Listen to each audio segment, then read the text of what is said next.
Hello students, welcome to Increment academy.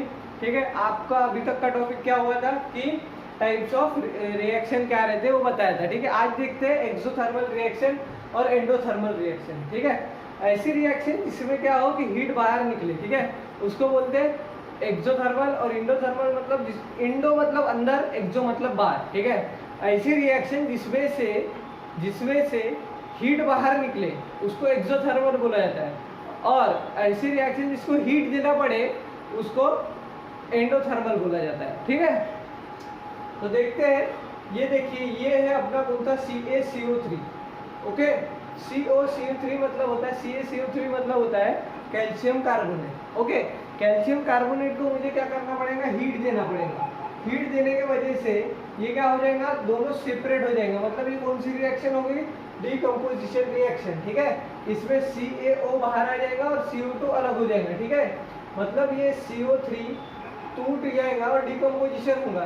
तो ये तोड़ने के लिए मुझे हीट देना पड़ रहा है, जिसमें भी ये साइड पे हीट, यहाँ पे ट्रायंगल, यहाँ पे टेम्परेचर लिखा होगा। ठीक है, उसको बोलते हैं अपन एंडोथर्मल रिएक्शन।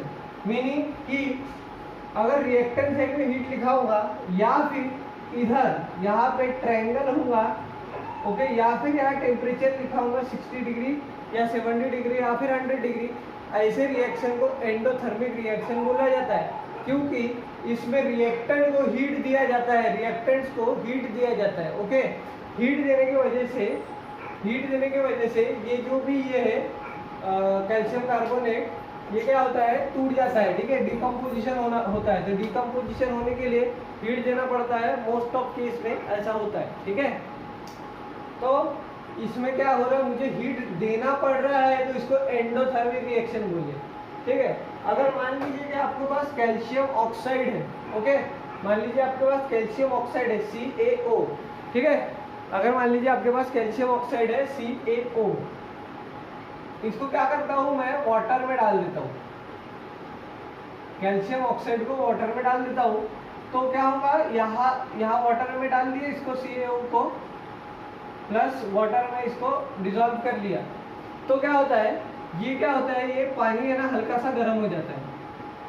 मतलब इसमें से हीट बाहर निकलती है। मतलब आप इसके ये बर्तन को हाथ लगाएंगे तो यहाँ पे हीट महसूस होती है। तो इसमें क्या हो रही है, हीट बाहर निकल रही है। देखिए, अगर मैं कैल्शियम ऑक्साइड को पानी में डाल दूं तो क्या बनेगा, यहाँ पे कैल्शियम हाइड्रोक्साइड। ठीक है, ये रहता है एक्वियस। इसमें क्या होता है, हीट बाहर निकलता है, इसलिए इसको एक्सोथर्मिक बोलते हैं। ठीक है, तो एक्सोथर्मिक मतलब जिसमें से हीट बाहर निकले। मतलब प्रोडक्ट साइड में अगर हीट लिखा हो तो उसको एक्सोथर्मिक बोलते हैं, और रिएक्टेंट साइड में हीट लिखा हो उसको एंडोथर्मिक बोलते हैं। या फिर यहाँ पे हीट का सिंबल लिखा गया हो तो ये एंडोथर्मिक रिएक्शन होती है। यहाँ पे रिएक्टेंट साइड में हीट लिखा हो तो उसको एंडोथर्मिक रिएक्शन बोलते हैं, और यहाँ प्रोडक्ट साइड में लिखा हो तो एक्सोथर्मिक। तो ऐसी रिएक्शन जिसमें हीट देना पड़ रहा है उसको बोलते हैं एंडोथर्मिक, और जिसमें हीट निकल रही है बाहर उसको बोलते हैं एक्सोथर्मिक। तो उसको कैसे पहचानते हैं, अगर रिएक्टेंट साइड में हीट लिखा हो, या फिर यहाँ ट्रायंगल हो, या फिर यहाँ पे 60 डिग्री या फिर 70 डिग्री टेम्परेचर मेंशन हो, तो ये होती है एंडोथर्मिक। और यहाँ पे अगर प्रोडक्ट साइड में हीट लिखा हो तो ये होती है एक्सोथर्मिक। ओके, तो एंडोथर्मिक देखिए यहाँ पे लिखा गया है कि एक्सोथर्मिक केमिकल रिएक्शन कौन सी होती है, जिसमें एक्सोथर्मिक मतलब जिसमें निकलती है, जिसमें बाहर निकलती है हीट, उसको बोलते हैं एक्सोथर्मिक रिएक्शन। ओके, और एंडोथर्मिक केमिकल रिएक्शन मतलब क्या होती है, जिसमें हीट क्या होती है, बाहर से दी जाती है, आउटसाइड से क्या करते हैं, हीट को सप्लाई करते हैं, उसको बोलते हैं एंडोथर्मिक रिएक्शन। ठीक है, जैसे मान लीजिए ये था मेरे पास कैल्शियम कार्बोनेट, इसको बाहर से मैं हीट दे रहा हूँ तो क्या होगा, कैल्शियम ऑक्साइड और कार्बन डाइऑक्साइड गैस निकलेंगी। तो जिसको हीट दिया जाता है, सप्लाई किया जाता है, उसको एंडोथर्मिक, और जिसमें हीट निकली होती है उसको एक्सोथर्मिक। होप सो आपको समझ गया होगा स्टूडेंट्स। ओके, सो अपना नेक्स्ट टॉपिक है rate of chemical reaction. Rate of chemical reaction मतलब होता है कि कौन सी रिएक्शन कितने जल्दी होती है उसको ही उसका रेट बोला जाता है, ठीक है। अगर स्लो, अगर देखिए rate of chemical reaction high कब रहता है, ठीक है, जब रिएक्शन बहुत फास्ट होती होंगी तब उसका रेट हाई होता है। रेट मतलब फास्ट या स्लो, ठीक है। रेट कब हाई रहता है, जब कोई रिएक्शन फास्ट होंगी, और रेट कब लो हो जाता है रिएक्शन का, जब कोई रिएक्शन स्लो हो रही है, ठीक है। इसके कुछ एग्जांपल देता हूँ। जैसे आप देखिए कि क्या किए, इग्नाइट किए, मतलब जलाई। क्या जलाई, गैस आप जलाते होंगे, ऐसे माचिस गैस के पास अगर फट से गैस लग जाती है, ठीक है। कुकिंग गैस, आप कुकिंग करते हो तो गैस पे क्या करते हो, माचिस लेते हो, ठीक है।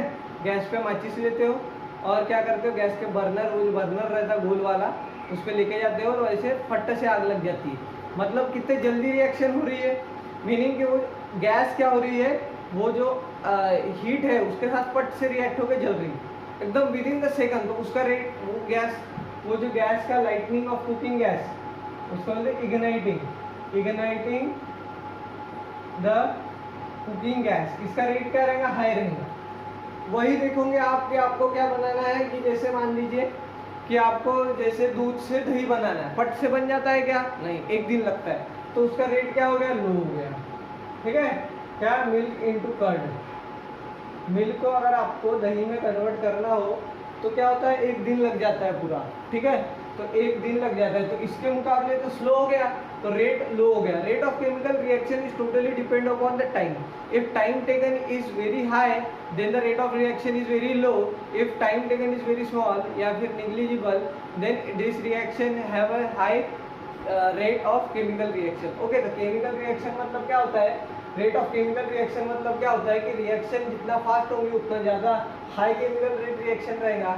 अगर जितना स्लो हो रही है रिएक्शन, तो जैसे अपन कुछ एग्जांपल देखते हैं, आयरन आर्टिकल अंडरगोज रस्टिंग। जैसे मान लीजिए लोहे की चीज़ है आपके पास, पट से जंग लग जाता है, रस्ट लगता है, कि आयरन आर्टिकल को पट से रस्ट हो जाती है, क्या जंग लग जाती है कि नहीं, टाइम लगता है इसको, एक दिन, 2 दिन, 3 दिन, ऐसा टाइम लगता है। तो ये क्या हो गया, इसका रेट क्या हो गया, स्लो। मतलब ये जो है यहाँ पे H2O पानी के साथ इसको रस्ट होने को बहुत टाइम लग रहा है, तो इसका रेट क्या हो गया, लो।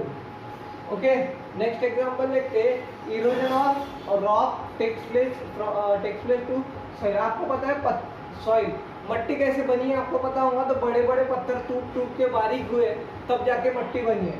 जैसे मान लीजिए यहाँ पे कोई एक रॉक है, रॉक मतलब पत्थर है, ठीक है। वो पत्थर क्या होगा, पहले हाफ इसमें टूटेगा, फिर ये भी हाफ इसमें टूटेंगे, फिर ये भी हाफ इसमें टूटेंगे, फिर ये भी हाफ इसमें टूटेंगे।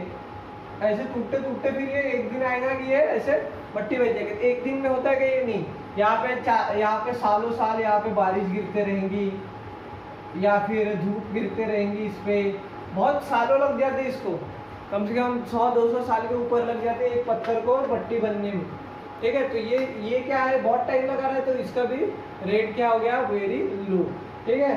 नेक्स्ट एग्जांपल देखते हैं कि जैसे मान लीजिए कि अभी तो ठीक है, ऐसे तो आप समझ गए होंगे, कोई भी एग्जांपल दे दिया आपको तो आप कर सकते हैं, ठीक है। ओके, तो आप होप सो आपका रेट ऑफ रिएक्शन समझ गया होगा। ओके,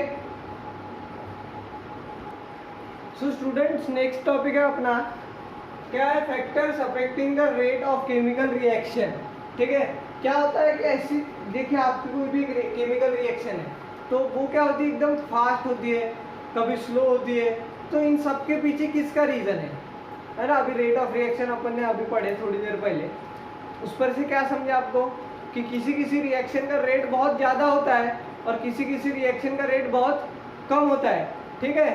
तो अभी क्या है कि जैसे मान लीजिए कि रेट ऑफ रिएक्शन किस चीज़ पे डिपेंड करता है, मतलब कोई रिएक्शन कितने फास्ट होंगी या कितने स्लो होंगी, ये किस चीज़ पे डिपेंड करता है, तो इन सारे चीज़ों पे डिपेंड करता है, ठीक है। ठीक है, तो कोई भी रिएक्शन कितनी फास्ट या फिर कितनी स्लो होंगी, उसके लिए ये 4 फैक्टर जरूरी होते हैं, ठीक है। अब देखते हैं वन बाय वन कि कौन सा फैक्टर कैसे रिएक्शन को अफेक्ट करता है, रेट ऑफ रिएक्शन को अफेक्ट करता है, ठीक है। तो फर्स्ट है अपना नेचर ऑफ रिएक्टेंट्स, ठीक है। देखिए मैंने यहाँ पे 2 रिएक्शंस लिखी है, ओके। दोनों रिएक्शन होने के लिए अलग अलग टाइम लगता है। क्यों अलग अलग टाइम लगता है, क्योंकि उसमें जो भी अपन रिएक्टेंट यूज कर रहे हैं वो देखिए, यहाँ पे देखिए HCl है, HCl ये तो कॉमन है, ठीक है। देखते हैं आप, यहाँ पे एल है और जिंक है, ये अलग है। ओके, अब इसमें से कौन सी रिएक्शन फास्ट होंगी या फिर किस रिएक्शन का रेट ज्यादा रहेगा, ठीक है। तो इसमें पहले रिएक्शन का रेट ज्यादा रहेगा, वाई, इसका रेट क्या रहेगा, हाई रहेगा, और इसका रेट लो रहेगा। क्यों? क्योंकि ये एल्यूमिनियम का नेचर कैसा है, ये रिएक्टेंट साइड में ना, तो इस रिएक्टेंट का नेचर कैसा है कि ये ज्यादा रिएक्टिव है, और जिंक कम रिएक्टिव है, ठीक है। मैंने बार बार एक टेबल निकाला हूँ कि जहाँ पे मैंने पूरा बताया हूँ कि पूरे ऐसे मैंने एलिमेंट्स लिखा हूँ, वहाँ पे किसका रिएक्टिवनेस ज्यादा है और किसका लो है, वहाँ पे पूरा दिया है, ठीक है। तो वो मैंने आपको बताया हूँ, मेरे अगर आप पूरे वीडियो देखते तो ये केमिकल रिएक्शन फास्ट क्यों होंगी या फिर इसका रेट हाई क्यों रहेगा, बिकॉज ये जो रिएक्टेंट है इसका नेचर क्या है, ये ज्यादा रिएक्टिव है और ये कम रिएक्टिव। तो ये क्या होगा, फट से इसके साथ रिएक्ट हो जाएगा और जल्दी रिएक्शन कर लेगा। पर ये क्या है, कम रिएक्टिव है, तो इसको इसके साथ रिएक्ट होने के लिए ज्यादा समय लगेगा और बहुत देर से ये प्रोडक्ट प्रोड्यूस करेगा। तो इस आपको समझ गया। तो क्या है, सबसे पहला नेचर ऑफ रिएक्टेंट। तो क्या होता है, जो रिएक्शन में जो एलिमेंट का रिएक्टिवनेस ज्यादा रहेगा वो उसका रेट सबसे हाई रहेगा, और जिसका रिएक्टिवनेस कम रहेगा उसका रेट ऑफ रिएक्शन लो रहेगा। तो इसमें क्या याद रखना है आपको, जिसका रिएक्टिवनेस, जिस रिएक्टेंट का रिएक्टिवनेस ज्यादा रहेगा उसका रेट ज्यादा रहेगा, और जिसका रिएक्टिवनेस कम रहेगा उसका रेट ऑफ रिएक्शन लो रहेगा। होप सो आपको ये पहला फैक्टर समझ गया होगा। नेक्स्ट फैक्टर देखते हैं, size of particle of reactants, ठीक है। इसमें क्या करना है आपको, आपके घर के टाइल्स है, ठीक है, आपको क्या करना है, टाइल्स का टुकड़ा लेना है, ठीक है, और क्या करना है, उसको पाउडर बनाना है। एक पाउडर क्या करना है आपको, बहुत फाइन, मतलब एकदम बारीक पाउडर बनाना है, और एक पाउडर कैसा बनाना है जिसमें थोड़े बड़े बड़े टुकड़े रहे, ठीक है। फिर क्या करना है कि आपको क्या करना है कि यहाँ पे वो पाउडर ले लिया आपने ऐसा, जिसमें बहुत बारीक बारीक उसके क्या है, ऐसे पार्टिकल्स हैं, ठीक है। और एक टेस्ट ट्यूब में क्या करना है, वो टाइल्स के टुकड़े थोड़े जाड़े जाड़े लेना है आपको, ठीक है। तो अब क्या करना है आपको, उसमें HCl डालना है, एसिड डालना है, इसमें भी एसिड डालना है, ठीक है। तो क्या होगा, इसमें अब एसिड डालोगे तो क्या होगा, इसमें से CO2 गैस निकलेगी, और इसमें भी वही है, ये पार्टिकल सेम ही इसके हैं, तो इसमें से भी H2O गैस निकलेगी, सॉरी CO2 गैस निकलेगी, सॉरी CO2। तो आप ये ऑब्जर्व करेंगे कि जिसमें पार्टिकल छोटे हैं उसमें से ज़्यादा CO2 निकलेगी, और जिसके पार्टिकल बड़े हैं उसमें से कम CO2 निकलेगी। मीनिंग क्या है कि ये जो HCl है ये बारीक पार्टिकल्स के साथ जल्दी रिएक्ट होता है, और बड़े पार्टिकल के साथ रिएक्ट होने के लिए इसको समय लगता है। तो ये रिएक्शन क्या हो रही, फास्ट हो रही, तो इस रिएक्शन का रेट क्या होगा, हाई रेट होगा, और इसका रेट क्या होगा, लो रेट होगा। तो इसमें क्या याद रखना है कि पार्टिकल का साइज जितना छोटा है उतना रेट ऑफ रिएक्शन ज्यादा रहेगा, और पार्टिकल का साइज जितना बड़ा है उतना रेट ऑफ रिएक्शन लो रहेगा। होप सो आपको ये पॉइंट समझ गया होगा। नेक्स्ट देखते हैं concentration of reactant. Okay, concentration मतलब क्या होता है कि कोई भी एसिड डाइल्यूट है या फिर कंसंट्रेटेड है। मैंने इसके पहले भी आपको बताया है कि जो HCl है, मान लीजिए आपके पास ये एग्जांपल देखिए, ठीक है। अगर ये एग्जांपल को मैं देखता हूँ, यहाँ पे Zn ही लेता हूँ। अब दोनों रिएक्शन सेम है, ठीक है, दोनों रिएक्शन सेम है, बट क्या किया मैंने, यहाँ पे HCl लिया डाइल्यूटेड वाला, और यहाँ पे मैंने लिया कंसंट्रेटेड वाला। डाइल्यूटेड मतलब क्या होता है, ये भी HCl ही है, ये भी HCl है। डाइल्यूट वाला मतलब क्या होता है, जैसे आपके पास मान लीजिए कि एसिड है, ओके, आपके पास एसिड है, अगर उसमें प्योर एसिड है उसको बोलते हैं कंसंट्रेटेड। वो प्योर एसिड में हाथ में डालूंगा तो हाथ जल जाएगा। अगर मैं उसी प्योर एसिड में पानी डाल दूंगा और वो मैं अपने हाथ में डालूंगा तो उसका पावर कम हो जाएगा, मेरा हाथ जलेगा नहीं, तो उसको बोलते हैं डाइल्यूट। तो क्या है, कंसंट्रेटेड वाला ज्यादा पावरफुल रहता है और डाइल्यूट वाला कम पावरफुल रहता है।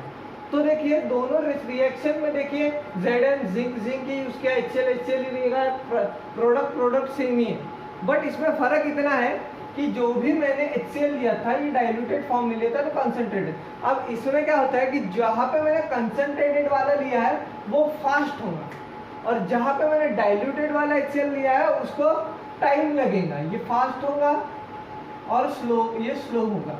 तो मीनिंग क्या है, इसका रेट हाई रहेगा रिएक्शन का रेट और इस रिएक्शन का रेट लो रहेगा। मीनिंग क्या है कि कंसंट्रेशन पे डिपेंड करता है रिएक्शन, इतना एसिड कंसंट्रेटेड रहेगा उतना ही रिएक्शन का रेट फास्ट हाई रहेगा और जितना HCl में आप पानी डालोगे उतना रिएक्शन होने में टाइम ज़्यादा लगेगा और रेट ऑफ रिएक्शन स्लो रहेगा। तो होप्सो आपको ये भी पॉइंट समझ गया होगा।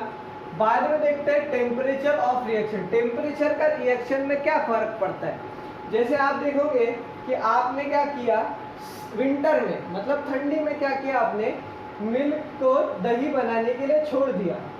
तो इसको मान लीजिए कि मिल्क को दही बनने में, कर्ड बनने में मान लीजिए कि 12 घंटे लग रहे हैं, कब, विंटर में, ठीक है। अगर मान लीजिए कि यही प्रोसेस को मैंने समर में किया तो क्या होता है, मिल्क को कर्ड में कन्वर्ट होने के लिए 10 आवर लगते हैं, 10 घंटे लगते हैं। मीनिंग क्या हुआ कि टेम्परेचर अफेक्ट करता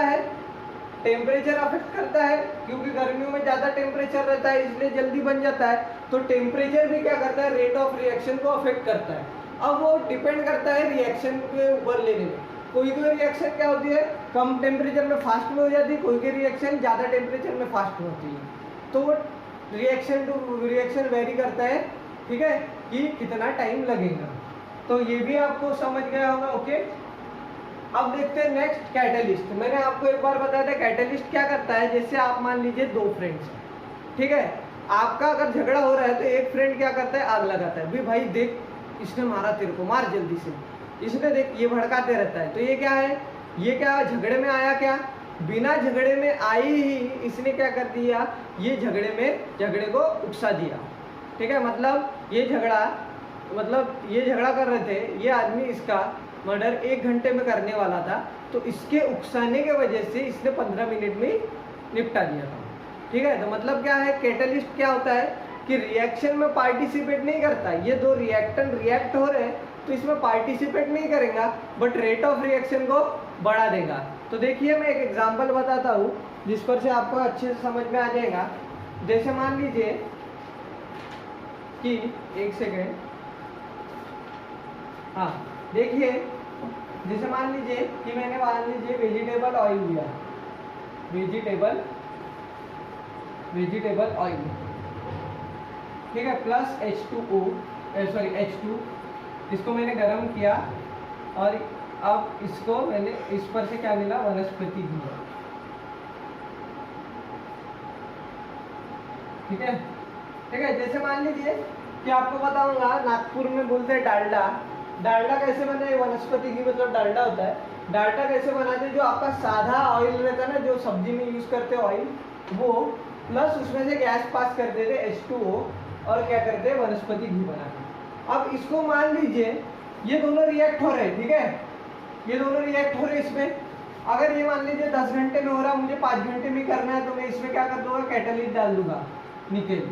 ये क्या हो रहा है, रिएक्शन में नहीं आ रहा है, पार्टिसिपेट नहीं कर रहा है, पर 10 घंटे की प्रोसेस को 5 घंटे में ही कवर कर रहा है। तो कैटलिस्ट क्या होता है, रिएक्शन में पार्टिसिपेट करे बगैर रिएक्शन का रेट बढ़ा देता है। तो वही यहाँ पे बोला गया है, ऐसा सब्सटेंस, कौन सा सब्सटेंस, जैसे यहाँ पे निकल यूज किया, कैटलिस्ट क्या होता है, एक सब्सटेंस होता है जिसको डालते बराबर रेट ऑफ रिएक्शन क्या हो जाता है, चेंज हो जाता है, ठीक है। और कैसे चेंज होता है, विदाउट कॉजिंग केमिकल चेंज। इसको ये इस केमिकल रिएक्शन में कोई चेंज न करते हुए, इस केमिकल रिएक्शन में कोई चेंज न करते हुए इसका क्या करेगा, रेट को छेड़ेगा, कम ज़्यादा करेगा। आप कैटलिस्ट डाल के रेट को बढ़ा भी सकते हैं और रेट को कम भी कर सकते हैं। होप सो आपको कैटलिस्ट भी क्या होता है समझ गया।